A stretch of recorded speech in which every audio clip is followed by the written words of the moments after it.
420 is kind of like bringing people together. We have alcohol that takes people apart, causes fights and disruptions when you go out to a bar. We want togetherness. We're like, we could get a couple grand to do some research for lighting, and that would help us out, blah, blah, blah. It said exempt industries were payday loan places, casinos, strip clubs, massage parlors, and cannabis. Oh, jeez.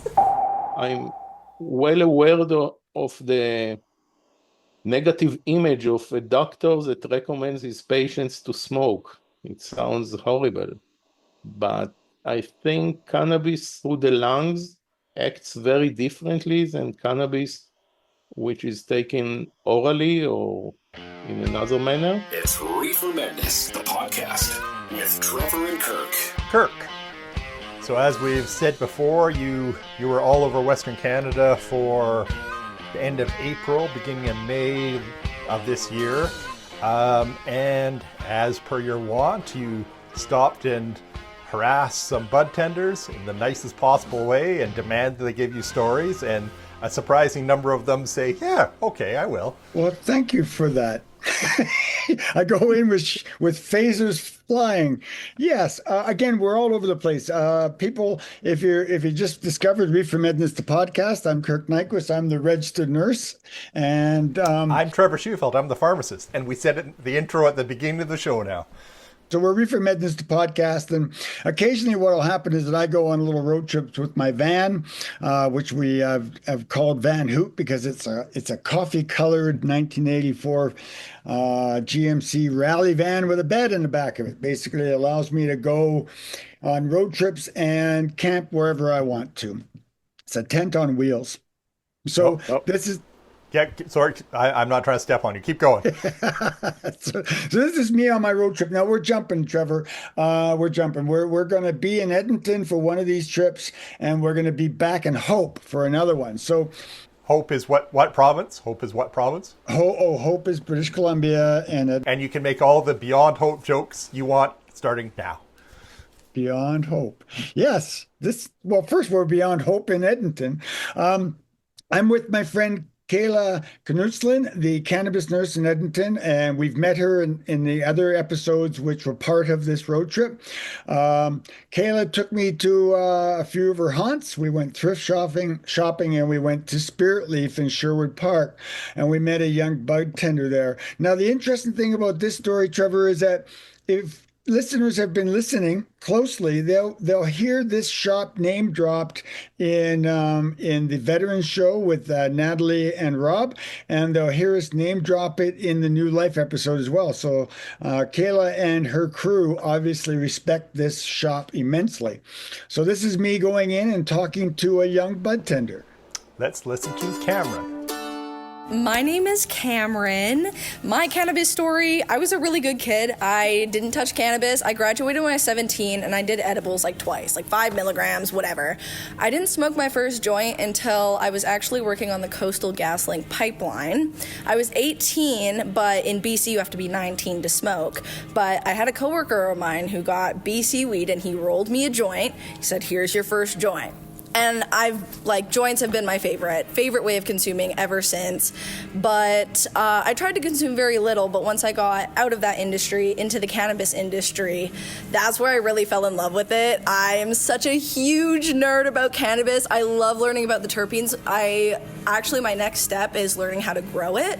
I got us a grow up tour at Partake pretty soon to go there, so I'm really excited about that. How long have you been a bud tender?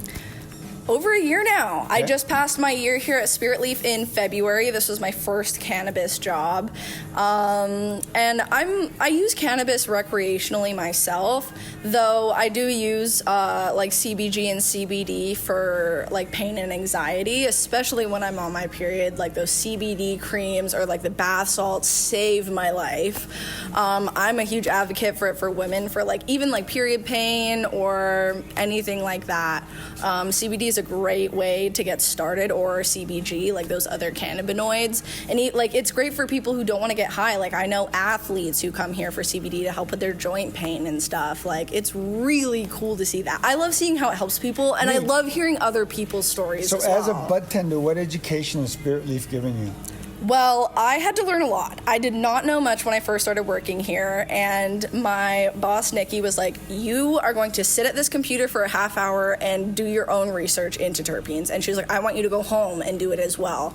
And at first I was like, homework, whatever. I was like, But once I started actually looking into the other cannabinoids and like legacy strains and things like that, it just kind of snowballed from there. I just kept like reading stuff about it. I love talking about it or introducing it to new people like who haven't had it before or didn't know what it was. Yeah. And then I just became a big nerd after that. Ever since she was like, do your research, I was like, okay. And then I just never stopped. Cool. And again, I hit a bit of a roadblock at growing. I did try to grow some CBG seeds, but the mold got him. Yeah. But so I'm like, I really actually do want to learn how to grow it for real, because that's the one thing when people come in and they ask about it, I'm like, I actually don't really know.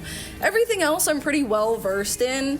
And, I try to, as a bud tender, try everything, whether it be the inhaler or the creams or the capsules, the oils, joints, anything. I try to try everything. Try everything. Yeah. Even Cool. if it's not something like, if we get a new drink in, So does Spiritleaf give you any sort of a con ed, or do you know about the endocannabinoid system? Do you know about? Yes. So does Spiritleaf help you with that? Absolutely. Okay. Nikki and Nick provided me with many online articles. They Good. sent me many books, many things to read. We're really big about education here. Good. So it was definitely like a must learn, but turned into more of a passion for me. But definitely they were like, learn about all the concentrates, learn how they make those, learn about the endocannabinoid system, learn about the entourage effect, like Nice. all of that I did have to learn, and they did give me the resources to learn with. Cool. Which That's was really it. nice. Thank you for the story. Thank That you. was it. I just want to geek out a little bit about meeting Kamryn, and geek out in the sense of using another part of my brain is my education degree. I have a post-degree diploma in adult education and spent a fair bit of my career in an educational world. This girl just gleamed with adult learning. For those people that understand the theories of adult learning, here we have a young adult, who has discovered something that she's extremely interested in, and she's going out diving into the literature and learning. And it's one of the first rules of adult learning is that adults learn when they're really interested in something.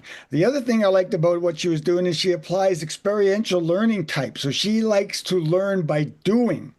And so she goes out there and she says she tries all the products that come in. So the creams, the inhalers, the vapors, so she's out there learning by doing. And for me, my little educator's hat just geeked out, going, wow, look, this is adult learning. And I find this in a lot of the visits I make with young bud tenders. And as we learn more and more about bud tenders, they truly know a lot about the plant, and they know a lot about cannabis. Unfortunately, what they don't know a lot about is how it relates to the body, hence why they're not allowed to promote cannabis. But anyways, I just wanted to geek out a little bit about a young adult learning about cannabis.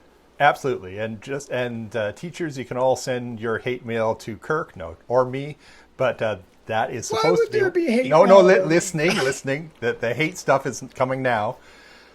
This is one of the reasons why proponents of AI have said why AI is so much better than a human teacher, is because, when you're interested in something, you can learn about it like now. You don't have to go through, 6 months of learning about something you aren't that interested in and hope you remember it by the time you run into something you are interested in. But, I guess the jury's still out about whether or not how good of a teacher AIs are going to be. But boy, this is a rabbit hole I'd love to get down in pedagogical versus andragogical styles of learning, which actually segues nicely here, Trevor, to our webpage.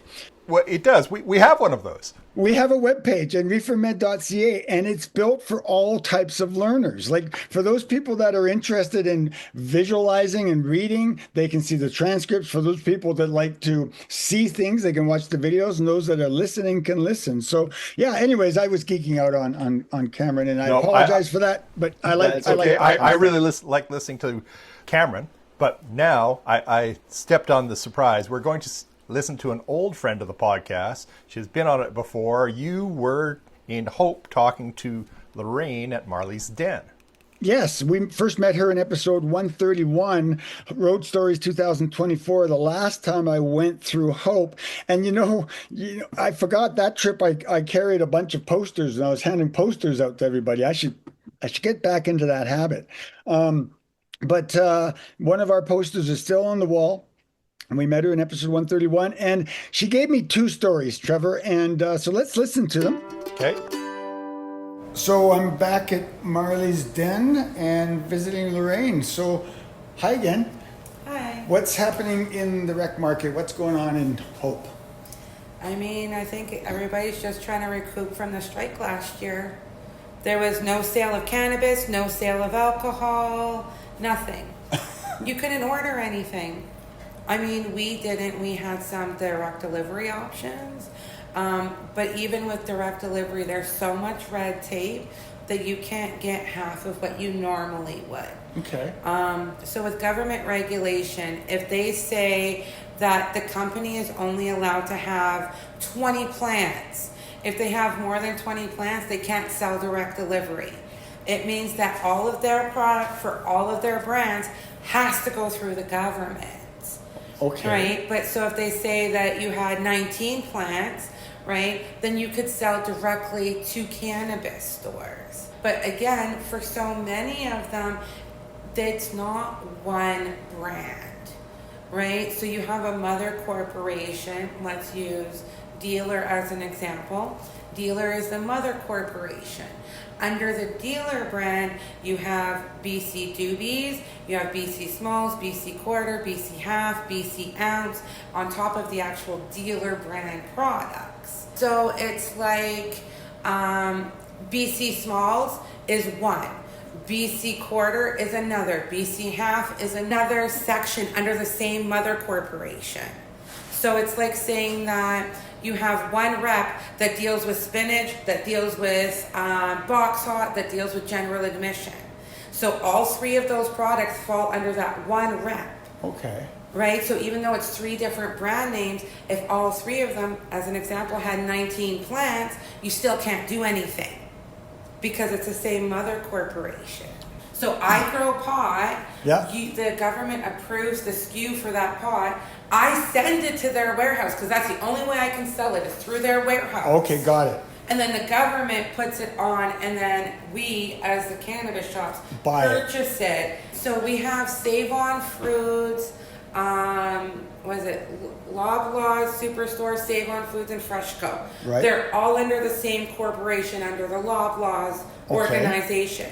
Right, so them as growers, as, the people that are trying to get their stuff into market, you get penalized. You get too big that if something like that, a strike happens, you can't sell any product. Right, okay. You have to sit on your product. You cannot sell it. You can't do anything with it until the strike is over. Right? So they don't like all of their stuff. Of course, as a grower, you're not waiting around to see what happens. You're constantly growing. You're constantly producing. Yeah. Any other industry, you constantly have to produce to keep up with it. Right? So, they end up sitting on a bunch of their products and stuff like that, whether it's flour, pre-rolls, drinks, concentrates, doesn't matter. They end up sitting on it because they can't sell it. We can't buy it. Right. Well, the government sits there and goes, well, we're going to decide what we're going to do. Whether it's because the employees strike, again, they're union. Yeah. Right? So, it is what it is. Everybody wants fair wages and everything else. Okay. Right? But then if you get a smaller company, such as like Valhalla Flour as an example, they fall underneath that line. So for us, because we're licensed, we can purchase directly from them. So is that and then they would ship directly to us as in direct delivery. But so we're a small store. Now let's say you have a bigger store. I don't want to name names or anything like that, but you have a bigger corporate type store, right? Well, when all of this was happening, smaller stores like us, right, we're going to try and buy, 2 or 3 cases of this or that from the direct delivery. Well, you had some of the bigger corporate stores that were going and buying 100 cases of each SKU. So when they only released 120 cases, as an example, right before you even get a chance to get in there, it's gone. Right. The one morning they were supposed to, one of the direct deliveries was supposed to do a release of new product at 8 a.m. They did the release at 7:45. By 8:10, they were completely sold out of everything. And in talking to the rep, like, well, what can we do? Right? Because we're there first thing, we're trying, but just as quick as you're adding things and you're trying to go through the sold out. And even they said, unfortunately, there are some people that as soon as it became available, they bought 100 cases of this or 100 cases of that, which just wiped us out, right?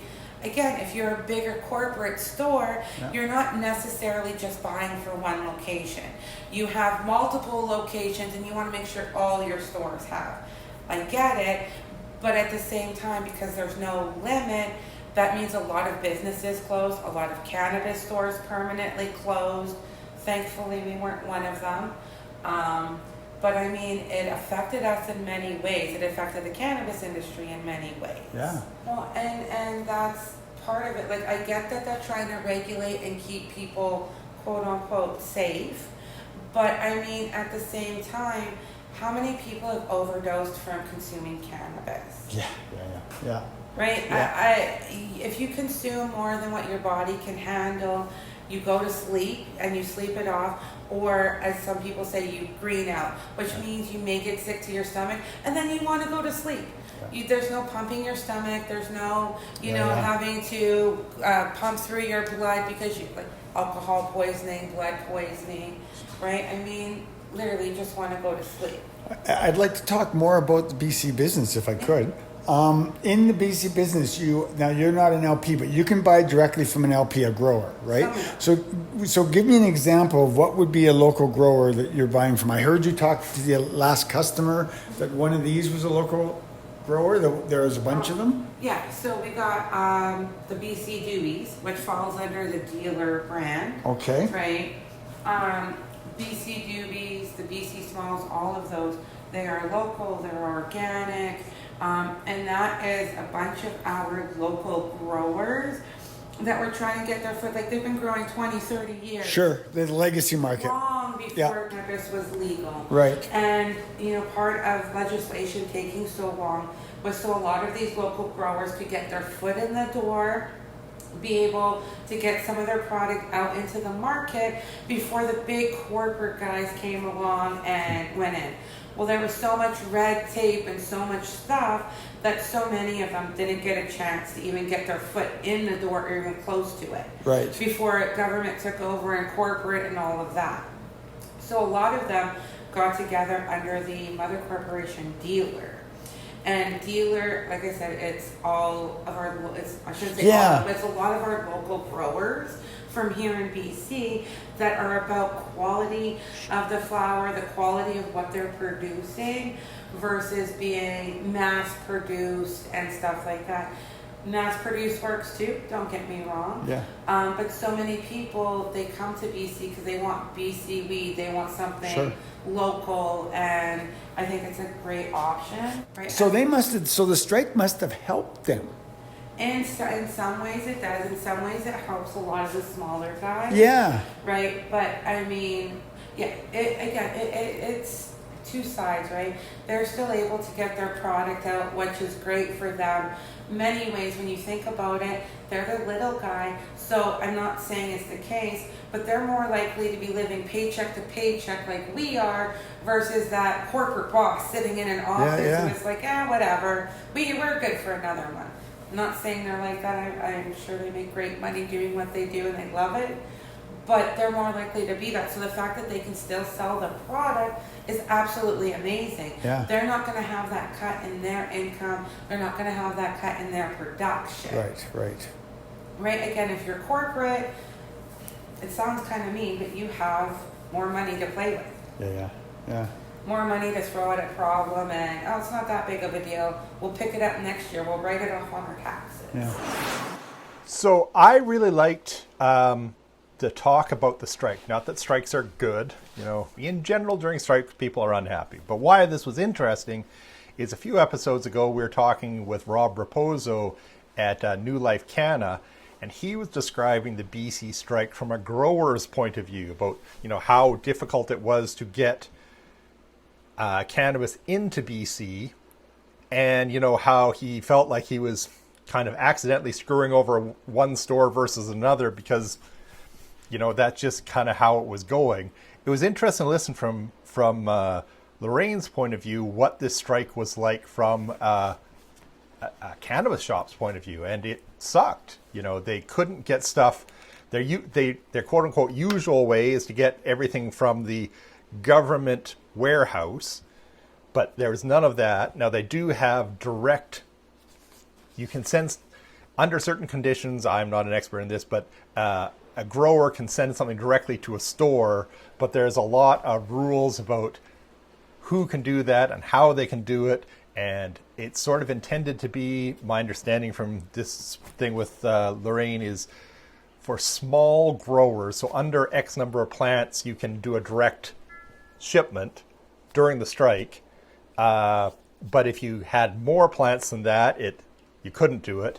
And weirdly, even if you had an umbrella, so it sounded like back in the day there was, you know, half dozen different individual cannabis growers, and they sort of merged together under one umbrella organization. And even if all those individual growers were under the magic number of plants that they could normally ship directly to a store, somehow under the BC strike rules, because they had an umbrella organization, now they're over the number of plants. Anyway, it was not surprising with all strikes. It wasn't good for the cannabis shops. It wasn't good for the people who wanted to buy cannabis, and it wasn't really good for the growers. And, you know, mass confusion everywhere for a while. Yeah, thanks for giving that summary, because I found that a very confusing discussion I had with her at the time, because it was new knowledge for me. And now that we've had these other conversations, her comments make more sense. Now, at the end of that discussion, we started talking some more, and we got into the whole SKU conversation. So this is Lorraine again talking about SKUs, but you wanted to make a comment about SKUs. SKU, SKU, stock keeping unit. I just wanted to say that properly once. So this was when we first started learning about how government treats SKUs in cannabis. Okay, so Lorraine, you were just telling me that the BC government will stop successful SKUs of cannabis, and the example you used was if you have a which example, the infused yeah, so if you have, it doesn't matter what it is, if it's a concentrate, if it's a flower, if it's a pre-roll, infused, anything. I've spoken to multiple reps about this, everything, and it doesn't matter how successful a product is doing after it's been available on the market for X amount of time. I don't know what that time frame is. I don't know if it changes for different products or what, but after an X amount of time, then they're no longer allowed to sell it. The government says that's enough. You need to remove it, you can replace it with something or not. That's up to you. So a lot of times customers find products that they like, whether it's an infused pre-roll, an oil, hash, anything, and then all of a sudden they go looking for it and they can't find it anymore, and it's because the government has said enough of that, they want something else brought in. And again, it doesn't matter how successful it is or how good it's doing. And this happens all the time. All the time. So is it like, give me an example of one SKU that's been around a long time. Like I'm looking at a bunch of cannabis products here. So are you saying that like every 6 months or so, one of these could be they could just stop distributing? Yeah, lots of them. That just doesn't seem efficient. I don't know if it's just because there's so much product, and I mean, you got to figure every grower is going to be submitting how many requests to have new product, new this. So I don't know if it's just about trying to make sure that everybody has a regulated time. Yeah. So I'll use general admissions as an example. General Admissions used to have a pre-roll called Tiger Blood that was distillate and keef infused. Okay, they got told they had to get rid of it. So what they did is they kept the Tiger Blood strain, but now it's liquid diamond infused.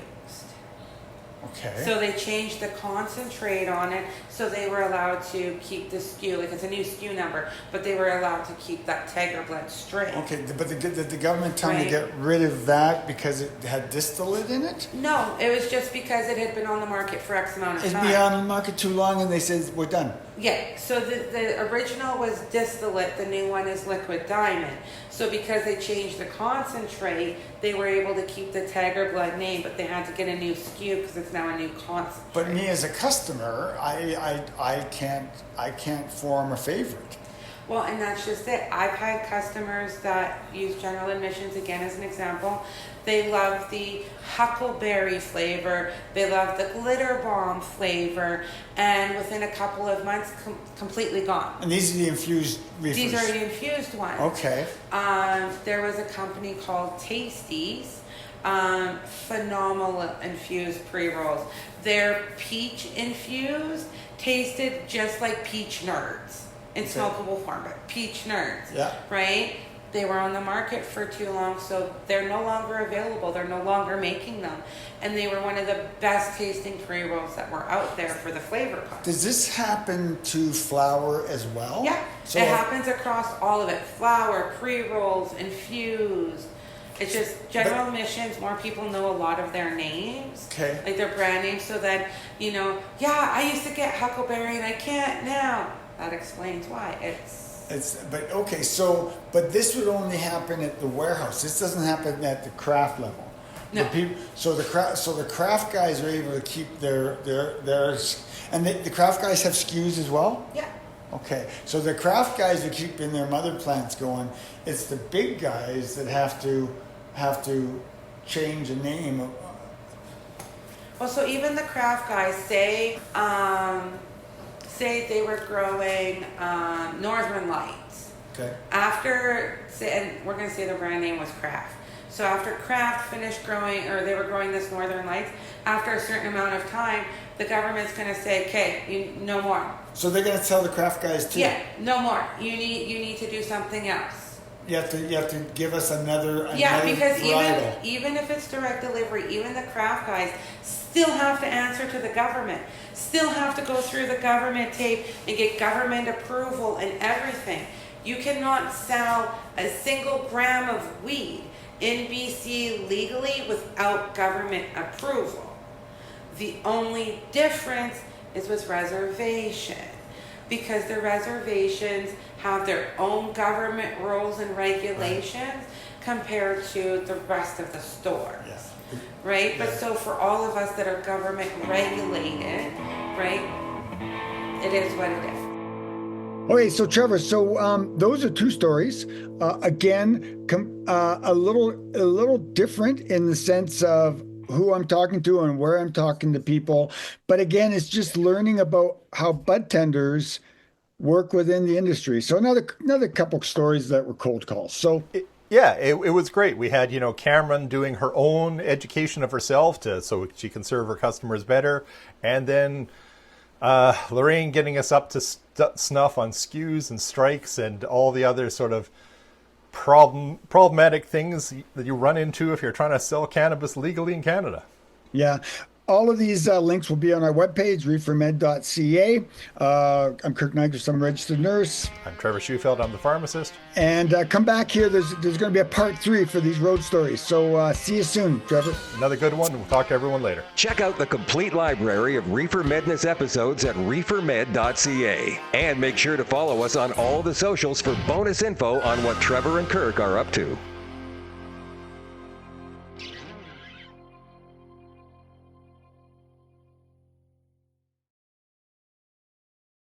My name is... And tell me a cannabis story. Right now? Right now. Or like why you're here and going to university. Yeah, Oh my tell me a gosh. cannabis story.